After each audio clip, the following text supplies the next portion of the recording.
A strong woman is the one who feels deeply and loves fiercely. Her tears flow as abundantly as her laughter.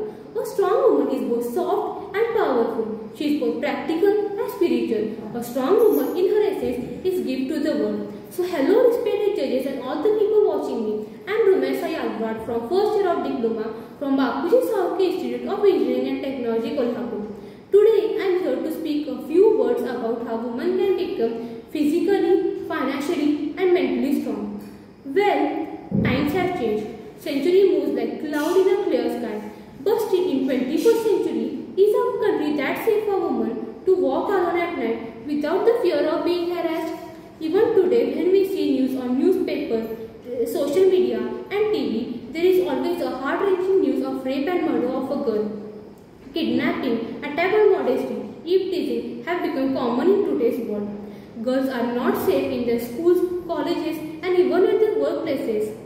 Sorry to hear that, right? But unfortunately, we can't prevent this from happening to every woman out there.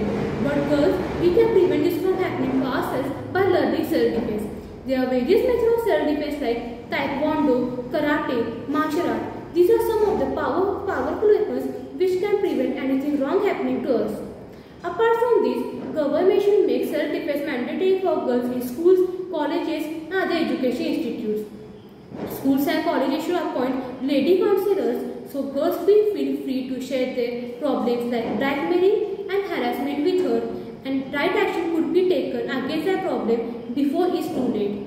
We need to create safe environment where women will feel free to share their stories and seek help without stigma. Education on mental health awareness and access to counseling services can be life-changing. Empowering women leads to greater resilience, innovation and leadership within the communities.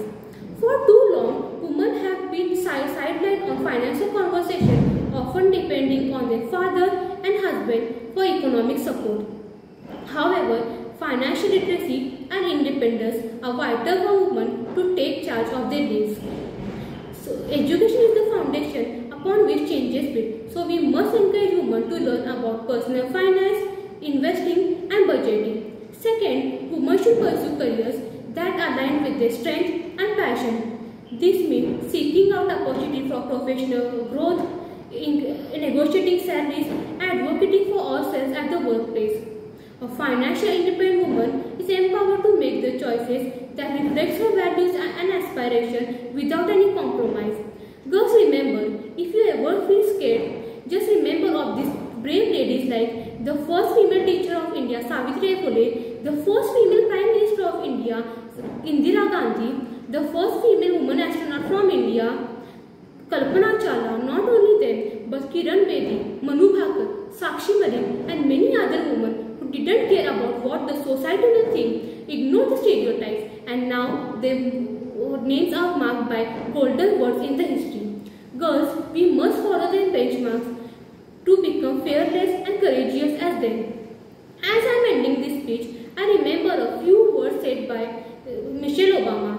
That is, empowering women is key to unlock the potential of the nation. That is, empowering women is not just a matter of social justice, but it is also crucial for creating more prosperous and inclusive world. When women are empowered, they become agents of change, drawing economic growth, nurturing healthier communities and innovation and creativity, ultimately leading to a developed nation. Thank you so much for listening to me patiently. Jai Hind, Jai Maharashtra.